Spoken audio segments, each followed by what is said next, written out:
So we're recording. Hello, Julia. How are you doing? Hi, fantastic. Well, probably will be visited by my wife, Christina, and maybe Dylan when he's done. Thank you for him fixing our door. How are you doing, Julia? I am living the dream. It's been a beautiful sunny day. Finally got some sun today. First time having Roxy in St. Albans. We checked out the farmer's market, got to help make a mark on your house. So it's been a fantastic day. It has been a fantastic day. And we're going to record a podcast as well. All right. I'm going to just jump right into it. So here goes nothing. Welcome to Lost in the Library. And I usually have a joke about somebody about whatever who's our guest, but the Cabes are here and I can't really make a joke right now. So few offers. You've only known us for 25 plus years and you don't have a single joke about either of us. No. I am not a comedian. So few authors can transform an entire culture. Few can conjure from the magic of writing a desire to be something fantastical, to get lost in the story of a world for a series of books, and so much so that one wishes they were no longer part of the real world and can be replaced by the fantastical. Few can generate so much excitement where people can line up outside of bookstores and spend the entire night before a new book in the series is released. Fewer can transform that success into the big screen and have successful films. Vernaculars have been changed. Words have been added to the dictionary. A new sport was created that spread throughout college campuses to students who grew up reading these novels and wanted to share in the experiences and wonderment in the athleticism that they were probably unachievable to them previously, as technology will also never be possible for that sport. Entire theme parks have been built. Video games were created portraying the favorite characters. Relationships have formed. Careers were made. Hearts were broken. Kids learned how powerful love can be and learned of death for the first time in their lives. All of this from one person's pen. Let me ask you one leading question now. Have you ever badly desired to be a witch or a wizard? Badly desired. Maybe not that far, but definitely dreamt of it. Great. So do you know who I'm talking about right now?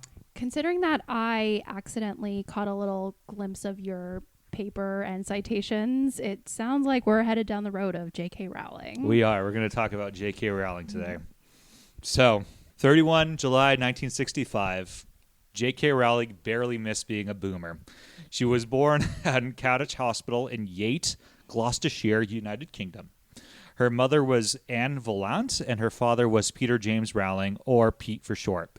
Her parents met while on a train, traveling from King's Cross Station in London to their naval postings in Arbroath, Scotland. Some of these things I'm going to butcher, which is fine. It's Scotland. Anne Rowling was part of the Women's Royal Navy Service, Naval Service, whatever, otherwise known as the Wrens.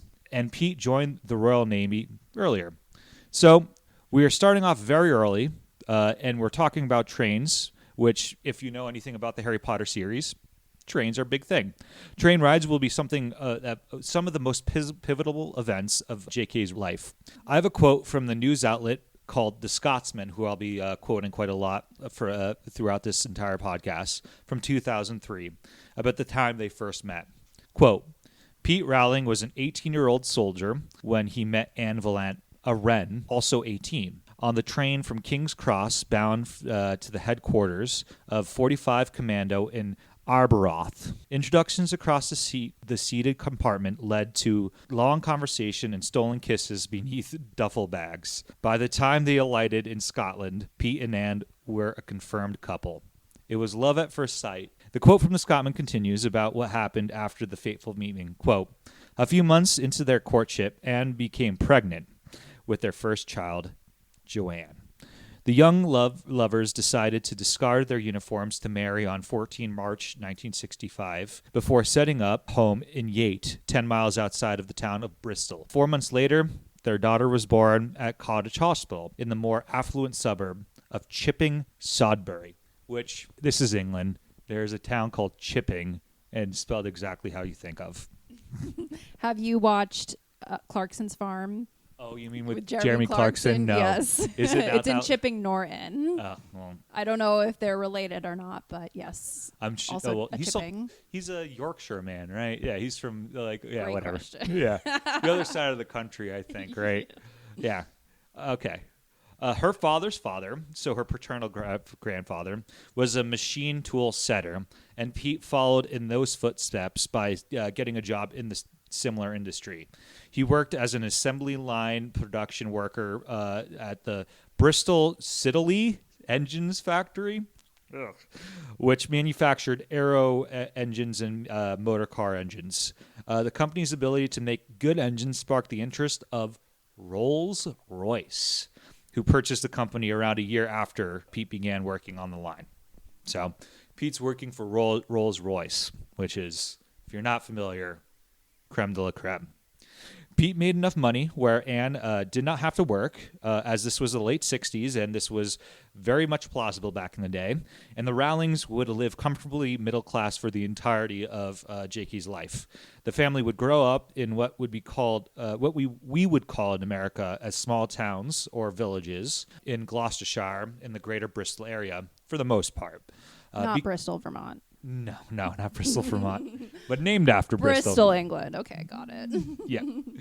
Because, of course, there won't be much accessible info of JK's financings at that time. I did research on the present status of the towns where JK did live, just to highlight some things because I think this is important. The region where she lived in South Gloucestershire was higher average salary in the UK overall. It also has one of the higher property prices in the UK outside of London, though at the moment I think it's the 15th of 55 highest property costs in UK. You know, I'm just pulling this stuff from the internet, so I don't know what that exactly means. She also lived in Yate, of course, the town of her birth, until she was 4. Yate's current salary is slightly above average of the UK today, making it in the top 20 percentile. The town population today is around 23,000. When Jo was between the ages of 4 to 9, she lived in Winterbourne. I think that's how you pronounce that, okay? Because it's the UK, who the fuck knows? Which is also higher than average when it comes down to the affluence in the United Kingdom. The town population today is around 10,000. One of her friends from Winterbourne, their last name was Potter. So, Okay. So yeah. we're starting to get some of the references here. Yeah. They relocated to an even smaller town of about 4,000 called Tutshill. This is still in Gloucestershire, England, but in a different county called Forest of Dean, because, of course, it's called Forest of Dean. Is it like giving Forbidden Forest references? I mean, this borders Wales and is a suburb of a small town called Chepstow.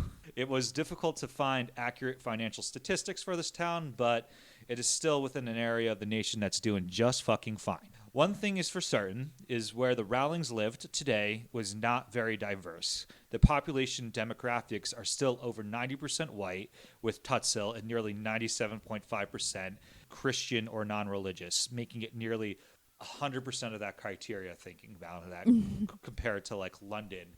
You realize that London's a diverse city, but when you start going outside of things, change very quickly. It has its fair share of Labour MPs since the 1960s, but it more often than not votes for the Conservative Party. And in fact, both South Gloucestershire and the Forest of Dean voted to leave the EU during Brexit. So I think this is all pertinent because we're going to figure out some things about JK a little bit later down. Okay. Yeah. Jo had a relevantly comfortable childhood financially. She stated about her being an infant that, quote, "I was a rotund baby." The description in Philosopher's Stone of the photographs of what appeared to be a beach ball wearing different colored bobble hats would also apply to the pictures of my early years. This is just a fun image of a baby in my view. I found this on jkrowling.com, by the way, through the Wayback Machine, which was posted on December 26, 2007. The Rowlings had another girl named Diane, 2 years younger. This is J.K.'s sister.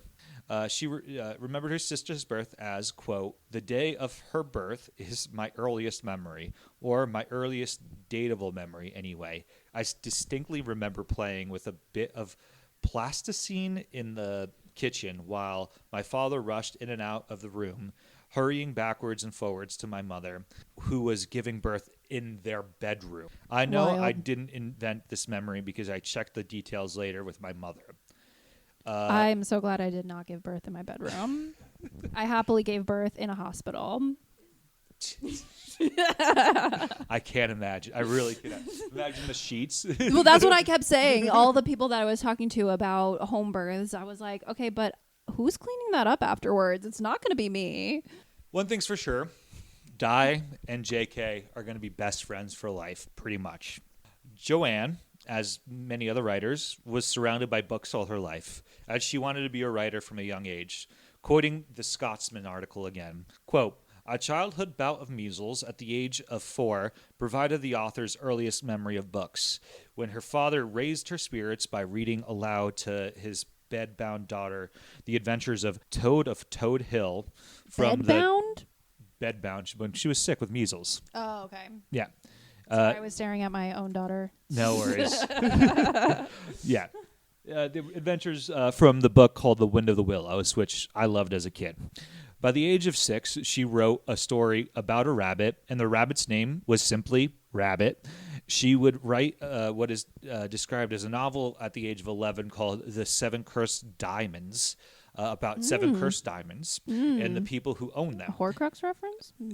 Maybe, very early on. I'm personally skeptical that she wrote a novel at the age of 11. It's probably a long short story, but you know what? That's just being pedantic, and it's cool. She started writing at a young age. J.K. Rowling's school years was interesting to learn about in the view of how the British education system actually works. Whatever we say about how cruel the United States education system could be, the Brits beat the shit out of it by a country mile. It is institutionalized in a very different way. Joanne's first day at Tuts Hill Church of England school was a complete failure. She had to take an exam and scored half a mark out of 10. And she was positioned in a section of the classroom that was designated for the less intellectual students. I wonder if she would have passed the owls. That's great. The word used by the faculty to describe these students were, and I'm not joking, dunces. When she did get promoted to a smarter section of the classroom, the teacher made her swap seats with her best friend, which is just horrible. It's like a level of cruelty that cuts to the bone. But it's probably something to be expected out of a religious institution, realistically. There's no way that this teacher didn't know that they were best friends in the classroom, because teachers aren't stupid. Jo was a serious student at the end of the day who raced to get her hand up first, who we would categorize as a teacher's pet, which is... Okay, Hermione. Yeah, nothing wrong with that. Quote from J.K. "I was the epitome of a bookish child, short and squat, thick national health glasses, living in a world of complete daydreams. During secondary school, which I think is high school or middle school, I'm not entirely sure, her mother got a job as a lab technician at the school under the supervision of John Nettleship. I think it's Nettleship. John considers himself to be an early inspiration for Severus Snape, as he once was quoted, quote, "I think chemistry maybe made the most impact on her because I did teach her about the Philosopher's Stone, the Alchemist's Stone, otherwise known as. Possibly she knew about it already, but I did include it in my lessons and it explained how it turned things to gold," end quote. Anne would walk with her 2 daughters to school every day, and the 3 were very, very close to each other. So Anne, J.K., and Diana were very close. When Joanne got bullied one day, she changed her route to pick up her lunch money and spend her break at the science block rather than go to the playground ever again. So, J.K. getting bullied makes sense when you read. Getting a lot of that lately. Well, we'll see why. Yeah. Her mother also provided her with an autobiography of Jessica Mitford. I want to break off from JK's narrative to talk briefly about this Mitford character because she was a huge influence on Rowling's life. I mean, she named her daughter after her. Jessica was born one of 6 aristocratic Mitford sisters and lived in the type of English country estate that is exactly what you think when you think of English country estate. Saltburn, got it. Yep. 2 of her sisters became ardent fascists and supported the Nazi Party, and her father had personally crushed trade unions, communist parties, and was wildly anti-Semitic. Jessica, known as Decca by her friends, reacted to her father's and family's belief by becoming the absolute opposite of a fascist, namely, a wild communist. She was known as the red sheep of the family. Through marriages and her politics, she would eventually end up in America, where she fought for civil rights, was summoned to the House Un-American Activities Committee, and refused to name radicals or testify. She also refused to take a loyalty oath and submitted to fingerprinting when she got a job at San Jose State University. She seemed like a pretty fucking rad person, and it shows where J.K. Rowling's personal leanings actually were early in life, and this is going to be pertinent later. Tragedy did strike Anne Rowling, Joe's mom, pretty early on in J.K.'s teenage years, though. She was diagnosed with multiple sclerosis. Her diagnosis was that she had a particularly nasty strain as well, and she quickly deteriorated, unfortunately, which is a hard word, but MS is really not a fucking joke to mess with. And it's just like, it devastated JK. Mm-hmm. She reacted to the diagnosis and seeing her mother suffer this pretty frightening disease, as pretty much any teenager in that time would, by fighting teenage angst and depression by wearing black eyeliner, wishing to get out of the damn town, and listening to, I think, is what is considered alternative music in the 1980s, particularly Susie Sue and the Banshees, which is not a red flag, and the Smiths, which can potentially be a red flag if you know what Morrissey stands for. It's also said that her mother's diagnosis put a huge pressure on the Rowling home life, and that her father started becoming distant to JK and Diana. I can't say anything definitive about what happened, and it's very private, but this is the start of the period where JK and her father become estranged. Rowling graduated and went to Exeter University, where she studied French and the classics.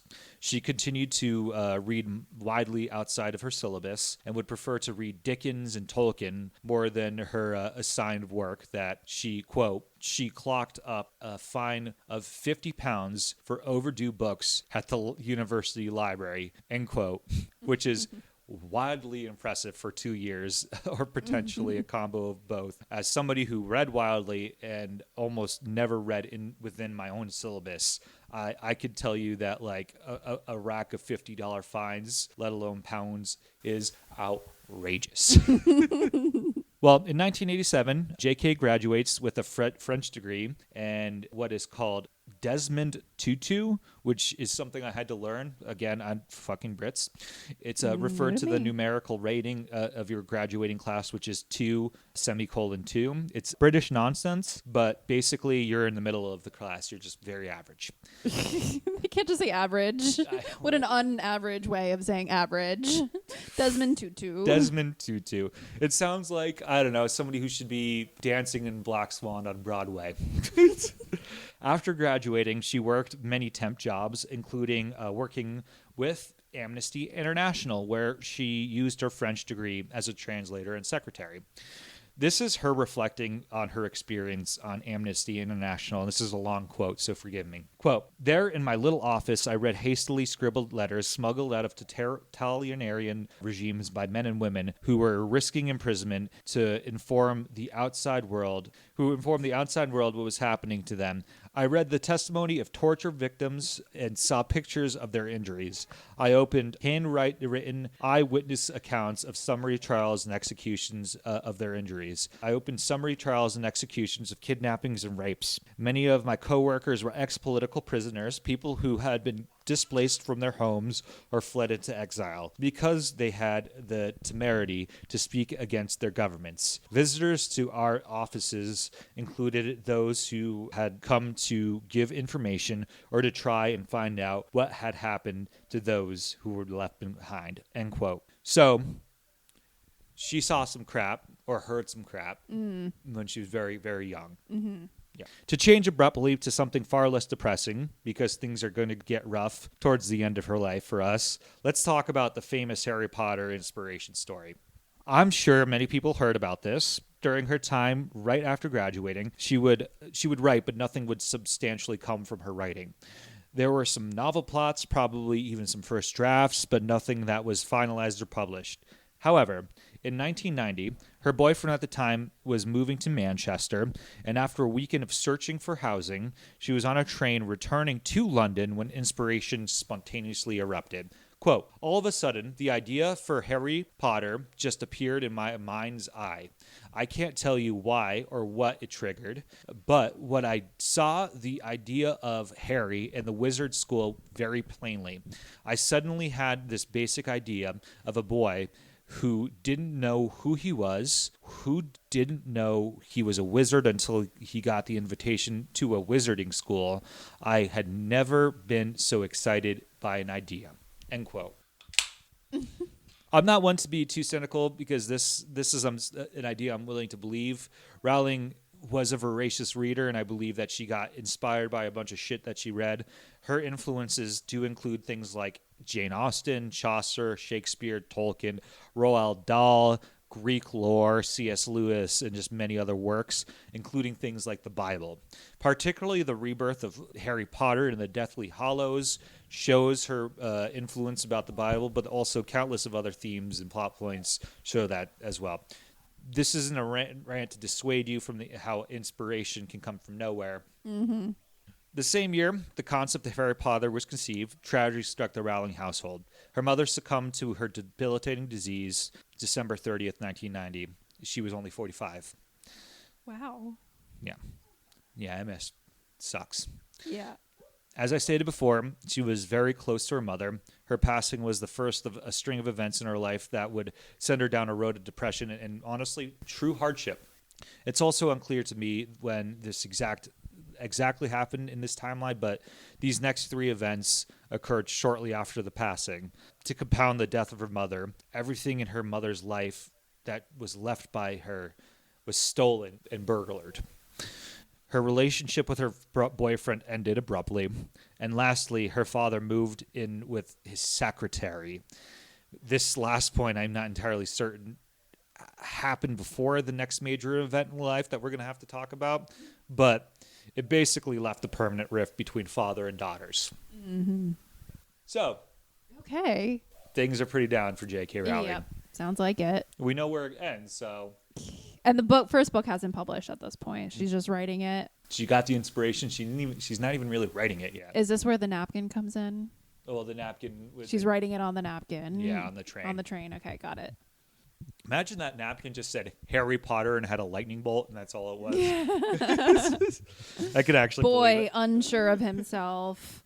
Wizarding school. Philosopher's Stone. Yeah. Yeah. Seven Severus gems. Snape. Yeah. Potions. Quidditch. Joe's life had to change. This came when Rowling responded to an ad in The Guardian for English teachers in Portugal. What? Is it the baby monitor? That's so funny. It definitely didn't pick up on the mics though. If I have to talk like this in order to be heard. We passed the return date at this point anyway. Oh So, man, that's I think we'll just have to keep her.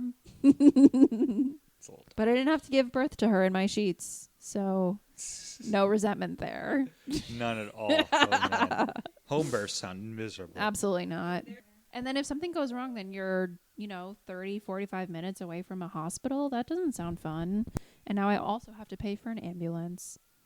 I was born in an ambulance. Yeah, my mom didn't make it to the hospital. Baby number 2, they just tend to slide out. She's like, you were just trying to come out, so end up in the hospital or in the ambulance. I went to the dentist the other day and I was like, oh, you gave birth. And she's like, oh, so did you. And she's like, yeah, I gave birth in my car. Damn. No. Yep. This was also baby number 2. Yeah. Whoa. That's pretty. No, thank you. Imagine that car is a lease or a... She's Jeez. a dentist, and the practice is not accepting new patients. So I think She's she's doing doing fine. just fine. So that Mercedes is ruined. Yes. She had to buy a new Mercedes. All right. So I think where we left off is we're in fucking Porto, Portugal. Okay. Yeah. Go off, Queen. Yeah. I think, yeah, no, for sure. JK is teaching English in Porto. During her time there, she met this man named Jorge Arantes, I believe, who is described in the Scotsman article as, quote, a dashing journalist 3 years her junior, end quote. Everything I read about this relationship is volatile, to say the best. JK would give Jorge money, and he would spend it quickly while searching for real employment, or otherwise known as not being a journalist. They were together only a few months when JK became pregnant. She moved in with Jorge's mother and Jorge so she could be better supported during her pregnancy, as Jorge had to leave for 8 months, as Portugal at that time had conscription, so he was joining the army by force, and he had to join the national service that way. JK then had a miscarriage, which brought the couple even closer together, and they were soon engaged.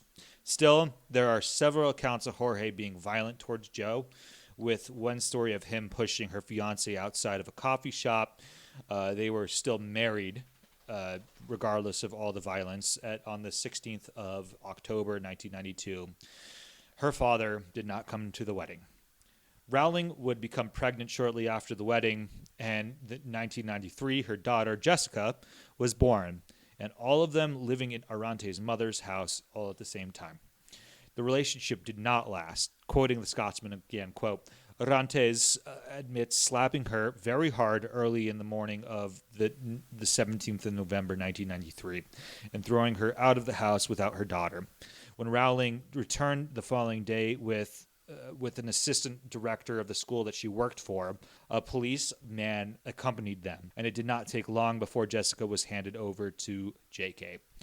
After this incident, she hid from her husband before she could get onto a flight to Britain. With her on the flight was the first 3 chapters of the Harry Potter series. Oh. So Harry Potter nerdom here, because we're pushing away from some of the dark stuff just to force through that. The date of her first marriage was when the divination teacher, Sybil Trelawney, right? Trelawney, thank you. I knew you'd know. Dreading that something would happen in the Prisoner of Azkaban, the third book, which was the date of Sirius Black first enters Hogwarts as a dog and destroyed the fat lady's portrait. So, getting back subtly on that. Okay. Rowling moved in with her sister in Edinburgh, so now she's in Scotland. Social services arranged a small flat shortly afterwards, and she experienced the harrowing bureaucracy that comes with being poor firsthand, with having to jump through hoops to get a weekly allowance of £69, which is a nice number, but basically $180 today. 69. Nice. Nice. It's not a lot of money. It's definitely not a lot of money in general, but she would eventually have to borrow money to get a better flat. This was definitely a dark time, and I think it's noteworthy that she has never experienced extreme poverty, though this is definitely poverty. The Scotsman continues stating that she always had food and water and heat, and her friends and family always helped to furnish her home. I don't want to negate the fact that this was not a tough situation, but her living in poverty needs to be just defined very specifically. She was on the dole and struggling as a young person. Billions of people today are living those lives, and billions of people do not have that kind of resources. What billions of people also don't have is an abusive husband, however, who located himself in Scotland. He picked up a drug habit along the way as well. Quoting the Scotsman again, quote, Rowling was so concerned for the safety of her and her daughter that she was forced to obtain an action of interdict. Is this like a restraining order? Yeah, Okay. basically. An order of restraint that prevented Orontes from, double quote, molesting, abusing her, verbally threatening her, or putting her in a state of fear and alarm by using violence towards her anywhere within the sheriffdom of Edinburgh. End quote. Orontes returned to Portugal, and Rowling filed for divorce in 1994 in August. Double end quote. Yeah.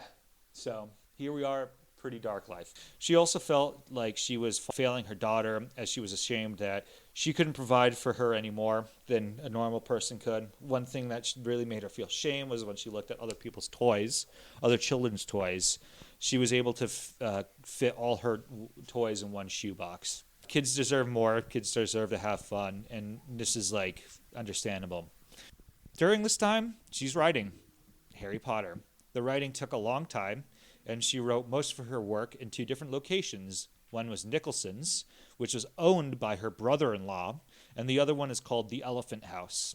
Meanwhile, she would do some secretarial work, but had to limit how much she could make financially, as she would lose government benefits, which would mean that she would have to end up making less money if she worked more.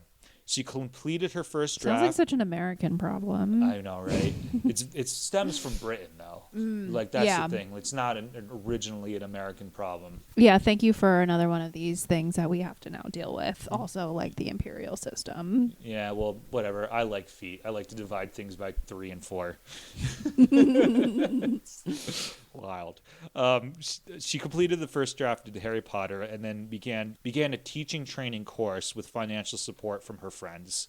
So I just want to make note that a lot of work that's coming on with JK is being helped by friends and family support. It's all about the community. Any questions so far? Because things are going to go up pretty quickly. Okay, so we're on the roller coaster of her life. We went down. We're heading up. She's about to publish a book and make her billions and billions. I wanted to say before it was her $1 million idea, but definitely not millions, definitely not dollars. So more like £1 billion idea. She's the only author I know that's made £1 billion. What about James Patterson? I don't even think He's the most selling author ever.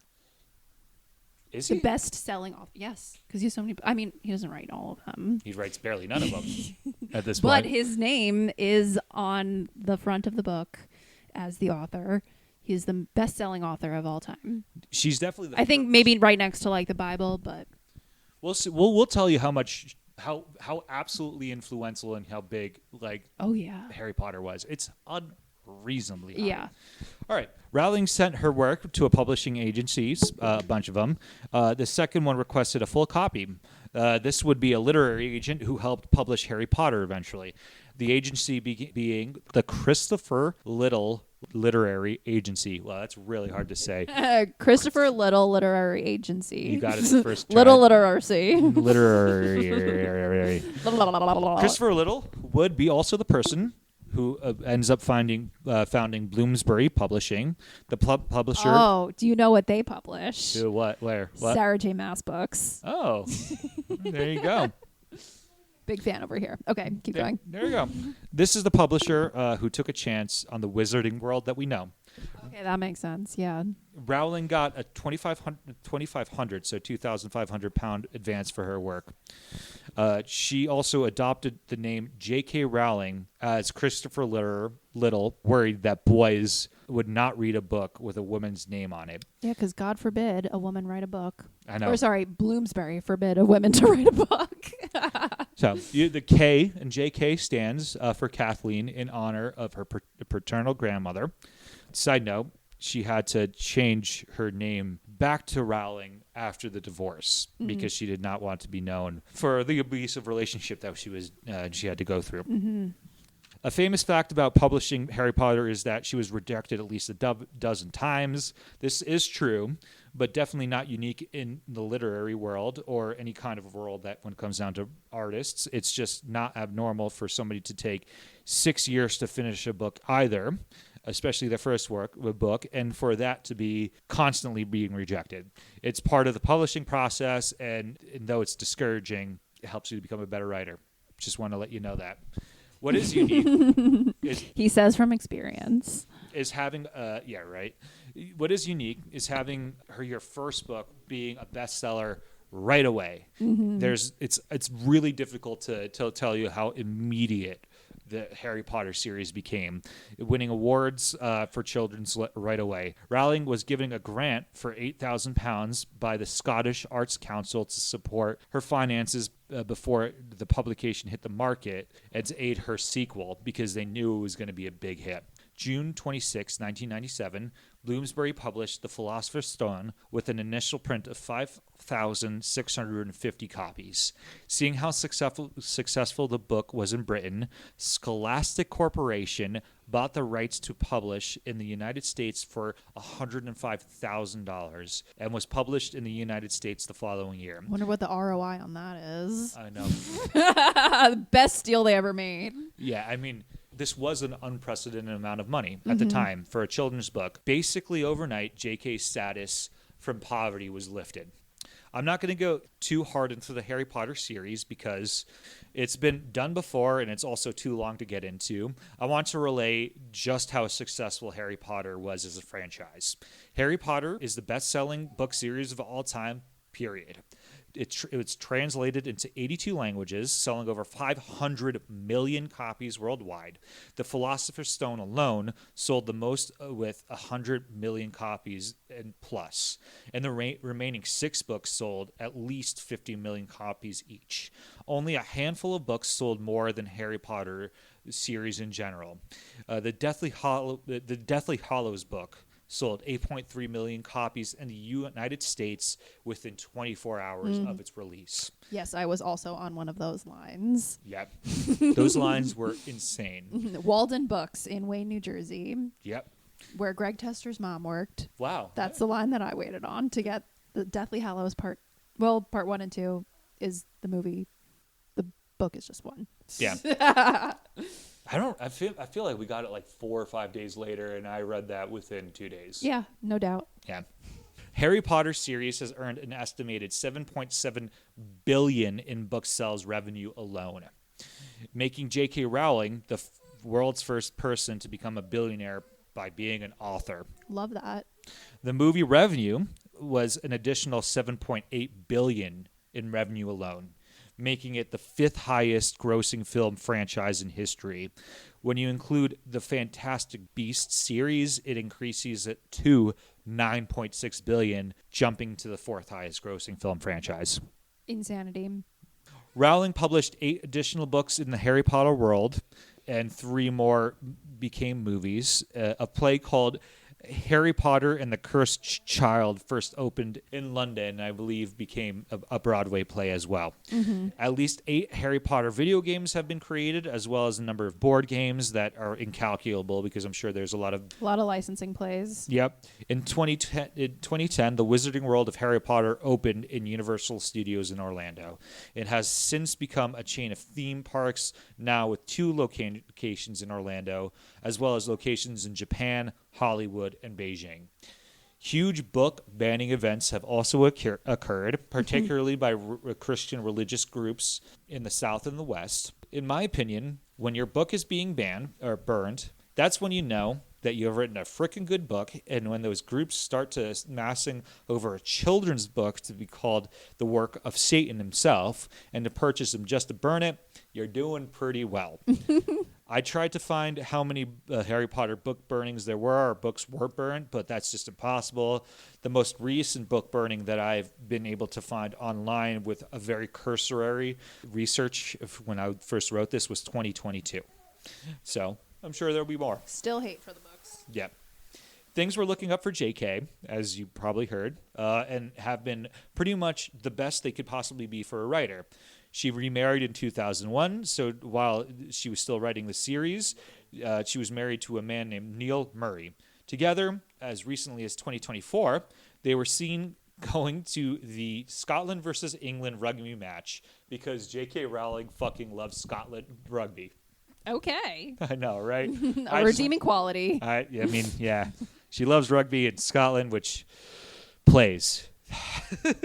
In 2008, after the last book was published, she spoke at Harvard for their commencement speech, where she said, quote, "The fact that you are graduating from Harvard suggests that you are not very well acquainted with failure. You might be driven by fear of failure quite as much as desire for success. Indeed, your conception of failure might not be too far from the average person's idea of success. So high you have already flown." End quote. Which, reasonable. If you're in Harvard as a teenager, 22 at that point, kind of a backhanded compliment to them. In 2012, 5 years after the last Harry Potter book, she published another book called The Casual Vacancy. This is her first foray into a non-children's lit book. I didn't read it. Apparently, it's average. It probably wouldn't be well known if it wasn't for the fact that she's the writer. Mm-hmm. The following year, J.K. published the first book of a series of detective novels. It was originally published under the name Robert Galbraith. The way it got leaked is kind of a suspicious story of itself.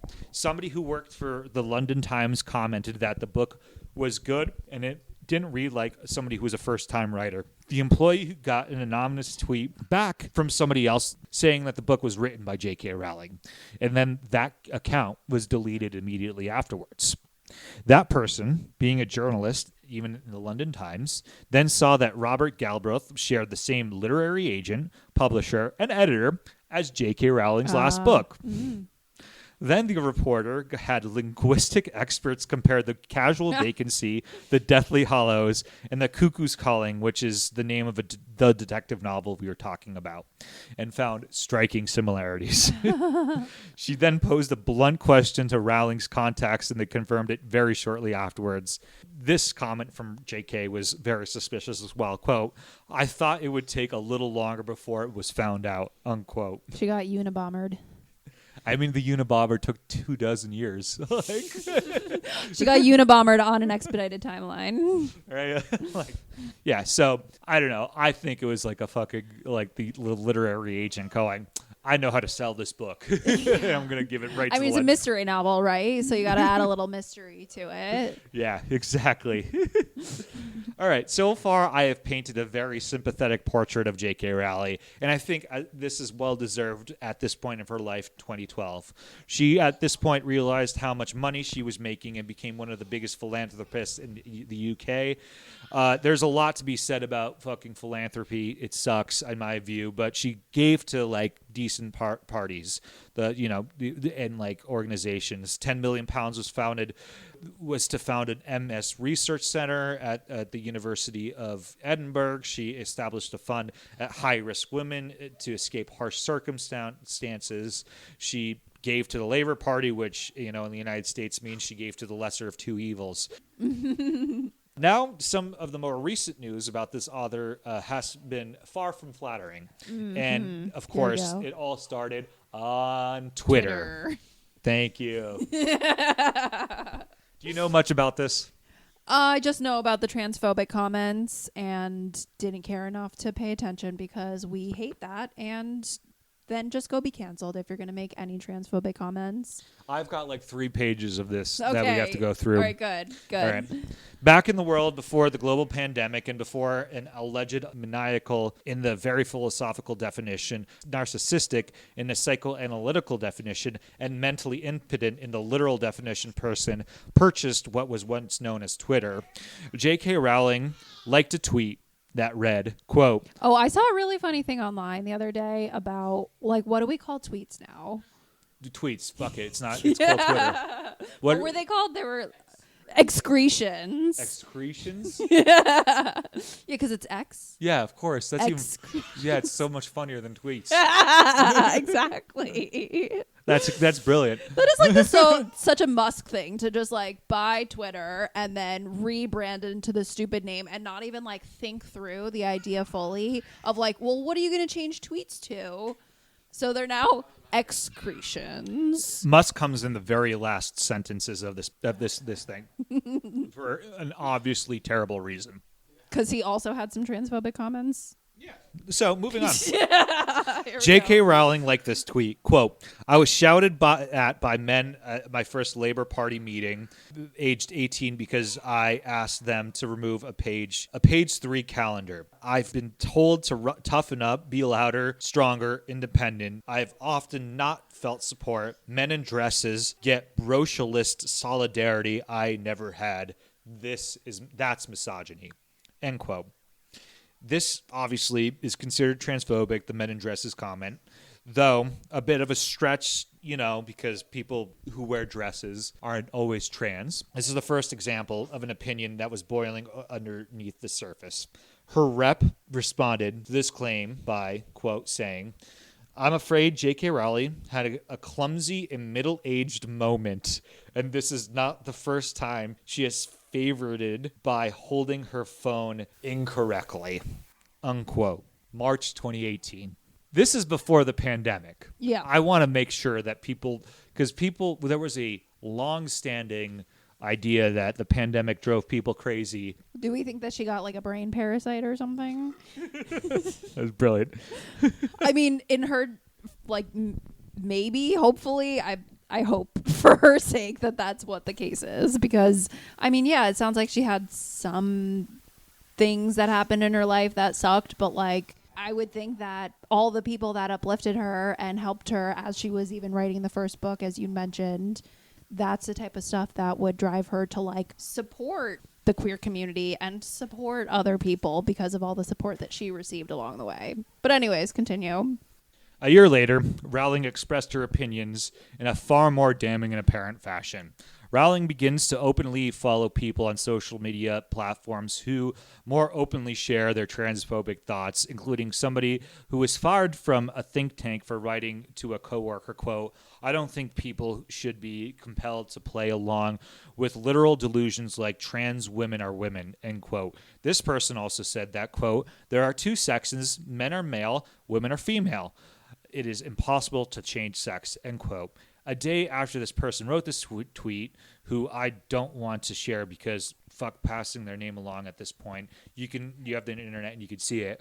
Rowling tweeted, quote, dress however you please, call yourself whatever you like, sleep with any consenting adult who will have you, live your best life in peace and security, but force women out of their jobs for stating that sex is real, question mark, unquote. I don't really understand the point that she's trying to make. Not a lot of these are going to make a lot of sense. I just want to note that this, again, is pre-pandemic. All right, I'm continuing this. So far, the opinions expressed cannot be blamed because of a lockdown or the genuine mental strain that caused everybody. I don't think Rowling's opinion would have changed because of this pandemic, nor do I actually believe that the actions and political beliefs of a lot of people have changed because of this pandemic, like people were saying. What occurred is that people had far more free time and their own self-delusions really began to manifest and fester to a point where keeping them contained and restrained was not really plausible. Social media also does not help. Those who were already leaning towards a certain bend of politics, most of it being predisposed to it, got the push they needed. We're seeing that right now, 2 months out of an election season in the United States. This all being said, in 2020, Rowling really begins to express her transphobic beliefs. Oh, God. Yeah, right? Somebody help her. She responds to an article called, quote, an opinion, creating a more equal post-COVID-19 world for people who menstruate, unquote. Wild title already. By tweeting this, quote. Actually, that was kind of inclusive because she didn't say women. Yeah. Or no, women no, she no. said Sorry. people who. She didn't say that. This is the article called People Who Oh, Menstruate. okay. I know. It's a great title, but this is going to get nuts. Quote, people who menstruate. I'm sure there used to be a word for these people. Somebody help me out. Wumben? Oh, Wimp God. pun?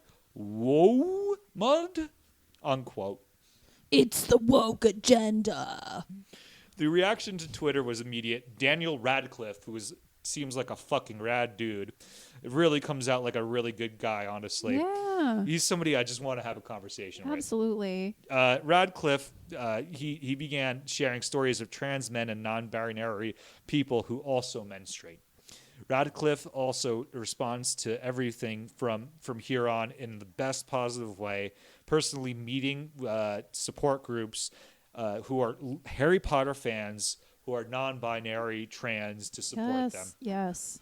Like, what a dope dude. Yes. Another thing he does is he tweets, quote, transgender women are women, unquote, and, quote, any statement to the contrary erases the identity and dignity of transgender people and goes against all advice given by professional health care associates who have far more expertise on this subject matter than either Joe or I do.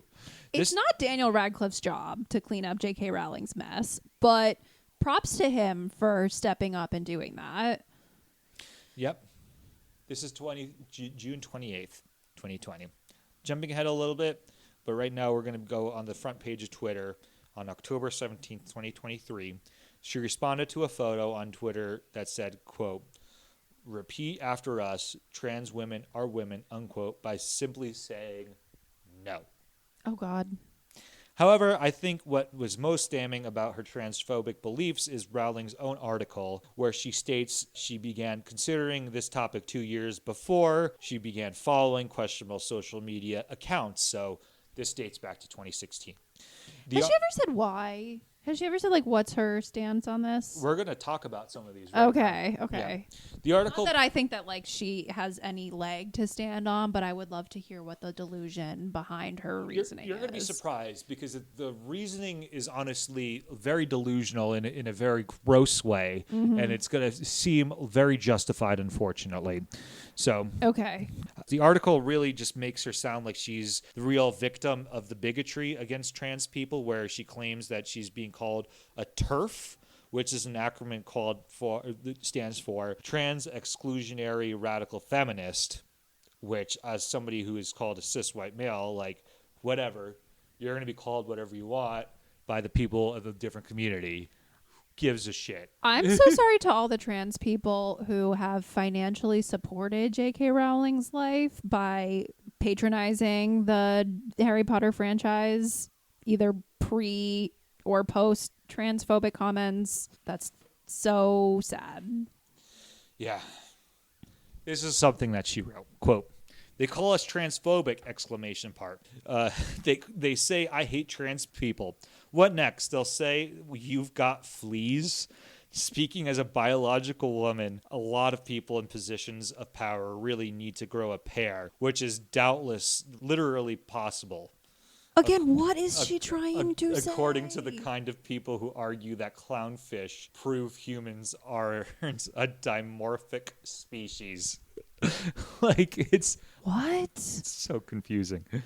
And, quote, the argument of many current trans activists is that if you don't let a gender dysphoric teenager, transition, they will kill themselves, end quote. This is not true, because of course it isn't. Many of trans activists don't hold this crazy-ass belief. Currently, still on her website, there is an article posted back from June 10th, 2020, that provides a list of 5 reasons why she chose to speak up. And the biggest dog whistles were that she believes, quote, I'm concerned about the huge explosion in young women wishing to transition, and also about the increasing numbers who seem to be detransitioning, unquote. A huge explosion has not happened, and neither has detransitioning. It's one of the least common surgeries, and I think it's something like 99% of people who have transitioned are happy and satisfied with their current status in life. It's an absurd thing.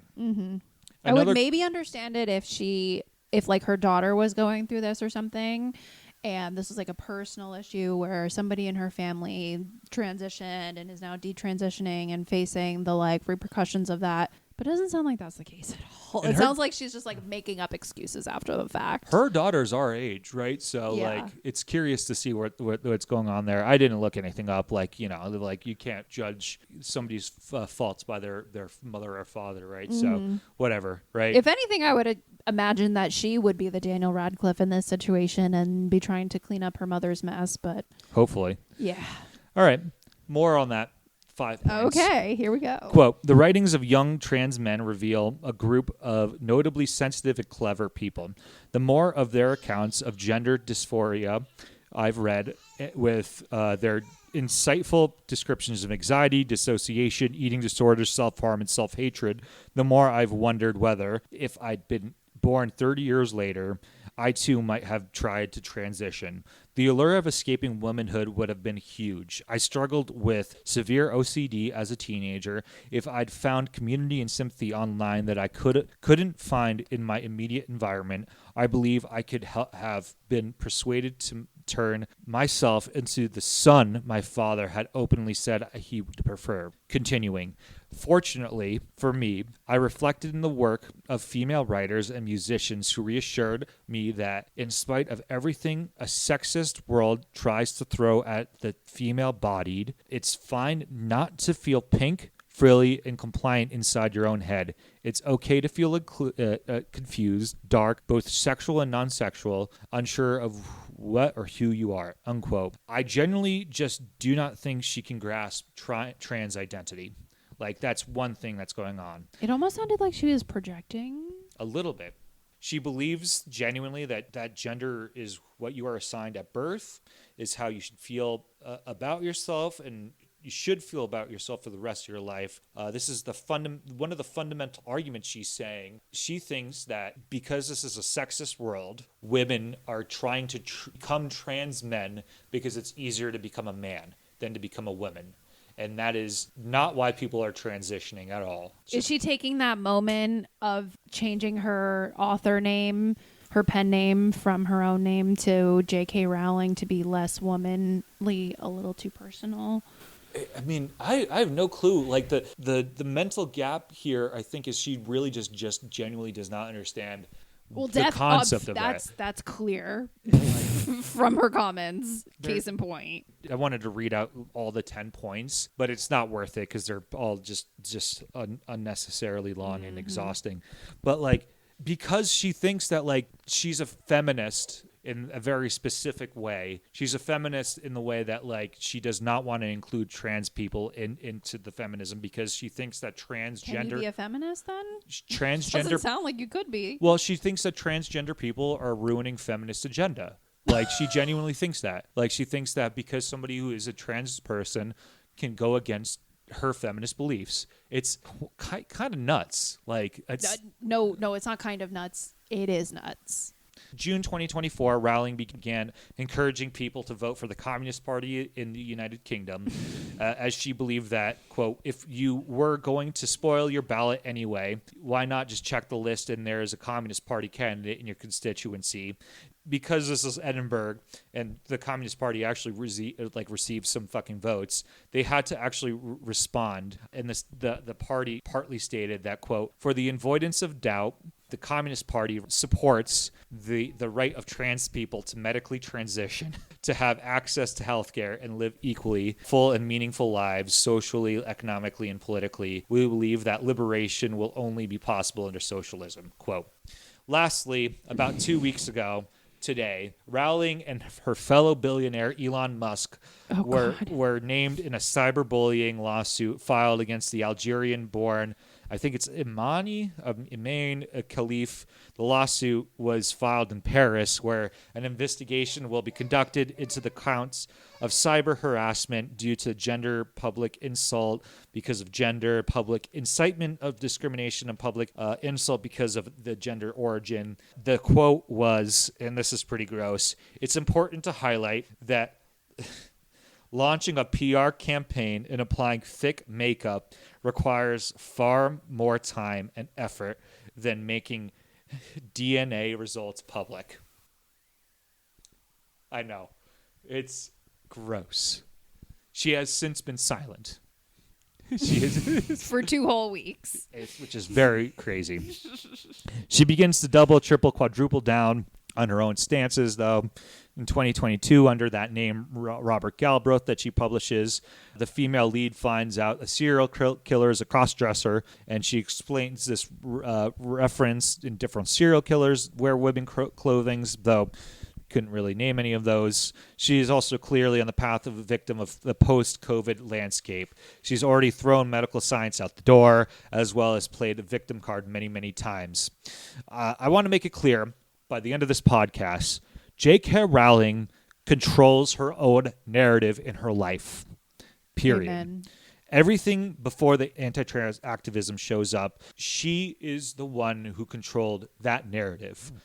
The biographies I read, everything online, was very pro her because she was the one who was dictating it. And she is still the one dictating it to this day. Mm-hmm. I just want to make sure that that is very, very, very, very clear. She has a podcast that's called, and I'm not joking, The Witch Trials, that is meant to elucidate her opinion on the matter of her life and her anti-trans. Oh God! I know. She just keeps putting another nail in the coffin and just digging herself into this hole deeper and deeper and deeper. Yep.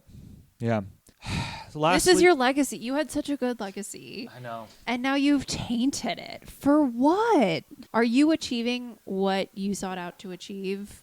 I don't know what she wanted to achieve. Clearly, she went from nothing to everything really quickly, so it's really crazy. It took 10 years to get her that way, and she's not a stupid person, clearly. People are starting to distance themselves from Rowling. Even the silly sport called Quidditch is changed their name to quad ball. It's just even stupider. I know, right? Emma Watson has been outspoken against her. Rowling did not attend the reunion of Harry Potter. Probably because she wasn't invited. Oh, she was. Oh, God. Yeah, but she did Good. not attend. We don't want you. Yeah. We'll take this thing that you put out into the world and make it our own thing. And you don't need to be part of it anymore. But we don't need the HBO series.